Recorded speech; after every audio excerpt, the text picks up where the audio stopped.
நீங்கள் 4 மணிலேருந்து 5 மணிக்குள்ளே எழுந்துக்கிறாங்களா? அதுக்கப்புறம் நீங்கள் பண்ணக்கூடிய சின்ன சின்ன தவறு கூட உங்களோட நாள் முழுக்க எனர்ஜியையும் லக்கையும் கூட கெடுக்குது அப்படின்னா நம்புவீங்களா? இந்த வீடியோ முடியும் வர பாருங்கள். ஏன்னா நான் சொல்லக்கூடிய 5 தவறுகளுமே கிட்டத்தட்ட 90% பேர் தினமும் பண்ணுற தவறுகள். இந்த வீடியோ பார்த்ததுக்கப்புறம் இந்த மிஸ்டேக்ஸ் எல்லாமே நீங்களும் பண்ணிட்டு தான் இருக்கீங்களா அப்படிங்கிறத நீங்கள் தெரிஞ்சுக்கோங்க. Welcome to my channel. நான் உங்கள் பிரியா. என் சேனலை சப்ஸ்கிரைப் பண்ணி தொடர்ந்து ஆதரவு கொடுத்துட்ருக்க உங்கள் எல்லாருக்குமே ரொம்ப நன்றி. இனிமேல் சப்ஸ்கிரைப் பண்ண போகிறவங்களுக்கும் ரொம்ப ரொம்ப நன்றி. 5 மணிக்குள்ளே எழுந்துட்டா போதும் அப்படின்னு நினைக்காதீங்க. எப்படி எழுந்து என்ன பண்ண போகிறோம் அப்படிங்கிறது தான் ரொம்பவுமே முக்கியம். இதுக்கு முன்னாடி நான் போட்டிருந்தேன் 4 மணிக்கு எழுந்துக்க முடியலையா அப்படிங்கிற வீடியோவில் நான் நிறைய டிப்ஸை சொல்லியிருந்தேன் அதிகாலையில் எழுந்துக்கிறதுக்கு. அந்த வீடியோவில் நீங்கள் எத்தனை மணிக்கு எழுந்துப்பீங்க அப்படின்ற கமெண்ட்டில் நான் கேட்டிருந்தேன். அதுக்கு நிறைய பேர் 5:30 மணிக்குள்ளே எழுந்துக்கிறதா சொல்லியிருந்தீங்க. மெஜாரிட்டியாக அதான் சொல்லியிருந்தீங்க. நீங்கள் எல்லாரும் 5:30 மணிக்குள்ளே எழுந்துக்கிறீங்க. ஆனால் எழுந்ததுக்கு அப்புறமா மொதல் அரை மணி நேரம் என்ன பண்ணுறீங்க, இந்த தவறுகள் எல்லாம் பண்ணுறீங்களா அப்படிங்கிறத செக் பண்ணிக்கோங்க. மொதல் தவறு என்ன அப்படின்னா, தூங்கி எழுந்த உடனே ஃபோன் எடுத்து பார்க்குறது. காலையில் எழுந்த உடனே கொஞ்சம் ரிலாக்ஸ் பண்ணலாம் அப்படின்னு நினச்சி ஃபோன் எடுத்து பார்ப்பீங்க. வாட்ஸ்அப், இன்ஸ்டாகிராம், யூடியூப் ஷார்ட்ஸ்னு ஒரு 5 நிமிஷம் போல் டைம் ஸ்பெண்ட் பண்ணலாம் அப்படின்னு நினச்சி போவீங்க. ஆனால் அது அரை மணி நேரத்துக்கு இழுத்துரும். அந்த நேரத்தில் நீங்கள் பார்க்கக்கூடிய ஸ்க்ரீனில் ஏதாவது நெகட்டிவான கண்டென்ட் போகுது அப்படின்னு வச்சுக்கோங்க.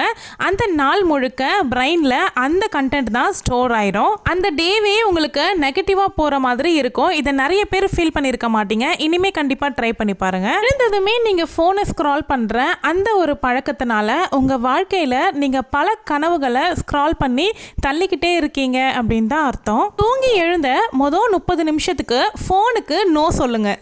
அடுத்த மிஸ்டேக் என்ன அப்படின்னா, தூங்கி எழுந்த அந்த இடத்துலையே அடுத்த 5 நிமிஷத்துக்கு உட்காந்துட்டே இருக்கிறது. அலாரம் அடித்ததும் எழுந்துருவாங்க. ஆனால் அந்த பெட்டோ இல்லை பாயோ அதுலேயே ஒரு 5லேருந்து 10 நிமிஷத்துக்கு உட்காருவாங்க. அந்த பழக்கம் ரொம்ப ரொம்ப தவறு. இந்த பழக்கத்தினால இன்னும் ஒரு 10 நிமிஷம் சேர்த்து தூங்கலாமா அப்படின்ற எண்ணம் தான் நம்ம மனசுக்குள்ளே வரும். நம்ம நினைக்கிற அந்த 10 நிமிஷம் தான் 4 மணியை 6 மணியாக மாற்றி விட்டுரும். அதனால் எழுந்ததும் பெட்டை விட்டு வெளியில் வந்து பாத்ரூம் போங்க, ஃபேஸ் வாஷ் பண்ணுங்க. சில்லுன்னு தண்ணி பட்ட உடனே தூக்கம் ஆட்டோமேட்டிக்காக போயிடும். அடுத்த மிஸ்டேக் என்ன அப்படின்னா, தூங்கி எழுந்ததுக்கு அப்புறமா நம்ம தண்ணி குடிக்காமல் இருக்கிறது. கிட்டத்தட்ட 6லேருந்து 7 மணி நேரம் நம்மளுடைய பாடிக்கு தண்ணி இல்லாமல் இருக்கும். ஸோ நம்ம மார்னிங் எழுந்த உடனே கொஞ்சம் போல் தண்ணி குடிக்கணும். தண்ணி குடிக்காமல் இருக்கீங்க அப்படின்னும்போது ஃபேட்டிக்கு, ஹெட்டேக்கு இந்த மாதிரியான ப்ராப்ளம் எல்லாமே உங்களுக்கு வரும். அதனால் தூங்கி எழுந்ததுமே உங்கள் படுக்கைக்கு பக்கத்துலேயே ஒரு பாட்டில் வச்சுருப்பீங்களே, அதில் இருக்க தண்ணி எடுத்து குடிங்க. முடிஞ்சால் வெது வெதுப்பான தண்ணியில் எலுமிச்சை பழமோ தேனோ கலந்து குடிங்க. அது இன்னுமே ஹெல்த்துக்கு ரொம்பவே நல்லது. இந்த ஒரு ஹேபிட்டு உங்களுடைய எனர்ஜியை அந்த டே ஃபுல்லாக டபுள் ஆக்கி கொடுக்கும். நெக்ஸ்ட் மிஸ்டேக் என்ன அப்படின்னா, அந்த டேவை பற்றின ஐடியாவே இல்லாமல் நம்ம தூக்கத்துலேருந்து எழுந்திருக்கிறது. இங்கே பல பேர் சொல்கிறத நம்ம கேட்டிருப்போம். 5:30 மணிக்குள்ளேயோ இல்லை 4 மணிக்கோ எந்திரிச்சிடுறேன், ஆனால் என்ன பண்ணுறதுனே தெரியலையே அப்படின்னு சொல்லுவாங்க. அப்படி சொல்கிறது ரொம்ப பெரிய தவறு. ஏன்னா அந்த டைமுங்கிறது ரொம்ப ரொம்ப மேஜிக்கலான டைமு. அந்த டைமை வேஸ்ட்டாக வெட்டியாக நம்ம கடிக்கிறதுக்கு பதிலாக நம்ம யூஸ்ஃபுல்லான பிரயோஜனமான விஷயங்களாக பண்ணணும். அந்த ஒரு டேவை பற்றின குறிக்கோளே இல்லாமல் நம்ம எந்திரிக்கும் பொழுது நமக்கு டிஸ்ட்ராக்ஷன் தான் அதிகமாக ஆகும். ஸோ அதனாலேயே நம்ம சும்மா இருக்கோம் அப்படிங்கிறதுனால ஃபோன் பார்க்க ஆரம்பிப்போம். அதனால் முந்தைய நாள் தூங்குறதுக்கு முன்னாடியே அந்த 4லேருந்து 6 வரைக்கும் என்ன பண்ண போகிறோம் அப்படிங்கிறத ஒரு நோட்டில் எழுதி வச்சுருங்க. எக்ஸாம்பிளுக்கு நீங்கள் ஒரு சுவாமி கும்பிட போகிறீங்களா, அதை பற்றி எழுதுங்க, என்னென்ன பண்ணணும் அப்படின்னு. இல்லையா ஒரு மெடிடேஷன் பண்ணுங்கள். இந்த டைமை நல்லா யூஸ் பண்ணுங்கள். மெடிடேஷன் பண்ணலாம். அப்புறம் ஒரு சின்ன வாக்கிங் வீட்டுக்குள்ளேயே பண்ணலாம். இல்லைனா உங்களுக்கு படிக்கிற பசங்க அப்படின்னா நீங்கள் அந்த படிக்கிறது வேலையை பண்ணலாம். இல்லை உங்களுக்கு ஒரு புக்ஸ் படிக்கிறது ரொம்ப பிடிக்கும் அப்படின்னா அந்த டைமில் புக்ஸ் படிக்கலாம். இன்னுமே உங்களுக்கு நல்லா புரியும். அந்த டே முழுக்க நம்ம என்ன பண்ண போகிறோம் அப்படிங்கிற பிளானிங் கூட போட்டு வைக்கலாம். நெக்ஸ்ட் மிஸ்டேக் என்ன அப்படின்னா, அந்த அதிகாலை நேரத்தில் ரொம்ப கடினமான வேலையை எடுத்து செய்கிறது. ரொம்ப கஷ்டமான எக்ஸசைஸு இல்லைனா மைண்டுக்கு ரொம்பவே ப்ரெஷர் கொடுக்கக்கூடிய க்ளீனிங் ஒர்க்கு, ரொம்ப ஹார்டான ஒர்க்கு அந்த மாதிரி மார்னிங் டைமில் எடுத்துக்காதீங்க. அந்த ப்ரெஷர் உங்களுக்கு டே ஃபுல்லாகவே இருக்கும். தூங்கி எழுந்துக்கிற ஃபஸ்ட்டு 20லேருந்து 30 மினிட்ஸ்க்கு ஸ்லோவாக காமான ஆக்டிவிட்டீஸாக பண்ணுங்கள்.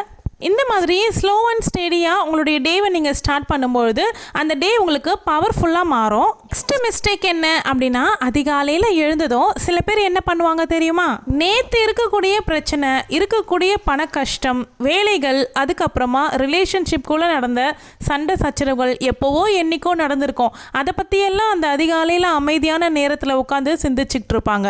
நீங்கள் தொடங்கக்கூடிய அந்த ஒரு நாளில் நீங்கள் ஃபஸ்ட்டு தாட் நீங்கள் என்ன யோசிக்கிறீங்களோ அதுதான் அந்த டே ஃபுல்லாகவே உங்களை டைரக்ஷன் பண்ணி கொண்டு போகும். ஸோ அந்த மாதிரி நேரத்தில் நீங்கள் இந்த மாதிரி நெகட்டிவான தாட்லாம் கொண்டு வந்தீங்க அப்படின்னா அது உங்களுடைய டேவையே பாதிக்கும். அந்த அதிகாலை 5:30க்குள்ளே அப்படிங்கிறது பிரம்ம முகூர்த்த நேரமாக சொல்லப்படுது.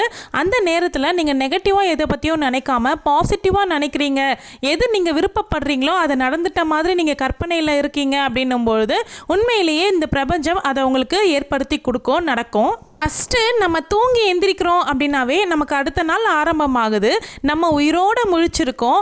அதுக்காக முதல் பிரபஞ்சத்துக்கு நன்றி சொல்லுங்க. நமக்கு இன்னொரு நாள் கிடைச்சிருக்கு அப்படிங்கிறத என்ஜாய் பண்ணுங்க. அடுத்த மிஸ்டேக் என்ன தெரியுமா, எல்லாருக்கும் ஒரே மாதிரி தான் இருக்கும் அப்படின்னு நீங்கள் பார்க்குற எல்லாருடைய ரொட்டீனும் நீங்கள் ஃபாலோ பண்ணணும் அப்படின்னு நினைக்கிறது. ஒவ்வொருத்தருக்கு ஒவ்வொரு மாதிரி பழக்கங்கள். கணவன் மனைவியாகவே இருந்தாலும் மனைவி எழுந்தவொடனே செய்கிற வேலையை கணவன் செய்கிறதில்ல. அந்த மாதிரி நீங்கள் பார்க்குற இன்ஃப்ளூயன்சர்லாம் மார்னிங்கில் ஏர்லி மார்னிங் ரொட்டீன்னு நிறைய போடுவாங்க. அது எல்லாமே நீங்களும் பண்ணணும் அப்படின்னு நினச்சி ப்ரெஷர் ஏற்றிக்கிட்டு ஒரு 4 நாள் செய்வீங்க. அதுக்கப்புறமா உங்களால் செய்ய முடியாது, மறுபடியும் பழையபடியே மாறிடுவீங்க. அதனால் உங்களுக்கு எது சரியானதோ, உங்களுக்கு எது சரியாக சூட் ஆகுமோ அதை சூஸ் பண்ணிக்கிட்டு உங்கள் டேவை ஸ்டார்ட் பண்ணுங்கள். உங்களுடைய பாடி கண்டிஷனுக்கு எது சூட் ஆகுமோ அதை சூஸ் பண்ணி அதை ஃபாலோ பண்ணுங்கள். அதிகாலையில் எழுந்துக்கிறது அப்படிங்கிறது இம்பார்ட்டண்ட் கிடையாது. அதை நம்ம கன்சிஸ்டண்ட்டாக ரெகுலராக ரொட்டீனாக ஃபாலோ பண்ணுவோமா அப்படிங்கிறது தான் ரொம்ப ரொம்ப முக்கியம். 4 மணிக்கு எழுந்தால் எல்லாரும் சக்ஸஸ்ஃபுல் ஆகிட மாட்டாங்க. ஆனால் உங்களுக்காக ஒரு நேரம் ஒதுக்கி உங்களுக்கானது நீங்கள் செய்யும் பொழுது நிச்சயமாக உங்கள் வாழ்க்கையில் ஒரு படி ஒரு லெவல் நீங்கள் மேலே வருவீங்க. ஸ்லோவாக தொடங்குங்க, ஸ்டெடியாக போங்க, ரிசல்ட்டு தானாக உங்களை தேடி வரும். அதிகாலையில் எழுந்துட்டா என்னெல்லாம் செய்யக்கூடாது அப்படிங்கிற இந்த மிஸ்டேக்ஸ் எல்லாமே நான் சொல்லியிருக்கேன். இந்த மிஸ்டேக்ஸ்லாம் உங்களுக்கு யூஸ்ஃபுல்லாக இருக்கும். நீங்கள் இதில் எதை மாற்றிக்கணும் அப்படின்னு நினைக்கிறீங்க அப்படிங்கிறத பற்றி கமெண்ட்டில் சொல்லுங்கள். அடுத்த வீடியோவில் அதிகாலையில் எழுந்துட்டா என்னெல்லாம் பண்ணணும் அப்படிங்கிறத பற்றி நெக்ஸ்ட் வீடியோவில் பார்க்கலாம். நாளைக்கு நீங்கள் அதிகாலையில் எழுந்ததும் இந்த வீடியோ உங்களுக்கு நினைவுக்கு வருது அப்படின்னா அதுவே எனக்கு பெரிய சக்ஸஸ்ஸு. நிறைய பேர் சப்ஸ்கிரைப் பண்ணாமல் பார்த்துட்ருக்கீங்க. சேனல் பிடிச்சிருந்தா லைக் பண்ணிவிட்டு சப்ஸ்கிரைப் பண்ணிக்கோங்க. ஆல்ரெடி நான் போன வீடியோவில் அதிகாலையில் எப்படி எழுந்துக்கிறது அதுக்கான டிப்ஸ் எல்லாமே ஷேர் பண்ணியிருக்கேன். நீங்கள் இன்னும் பார்க்கல அப்படின்னா சேனலை விசிட் பண்ணி பாருங்கள், கண்டிப்பாக உங்களுக்கு யூஸ்ஃபுல்லாக இருக்கும். அதிகாலையில் எழுந்து செய்யக்கூடாத விஷயங்களை இந்த வீடியோவில் பார்த்தோம். என்னென்னலாம் செய்யணும் அப்படிங்கிறத பற்றி அடுத்த வீடியோவில் பார்க்கலாம். நிச்சயமாக சப்ஸ்கிரைப் பண்ணி வச்சுக்கோங்க, மிஸ் பண்ணாதீங்க. அடுத்தது எந்த விஷயத்தை பற்றி பேசலாம் அப்படிங்கிறத பற்றியும் கமெண்ட்டில் சொல்லுங்கள். நம்ம அடுத்தடுத்த வீடியோவில் அதை பற்றியும் பேசுவோம்.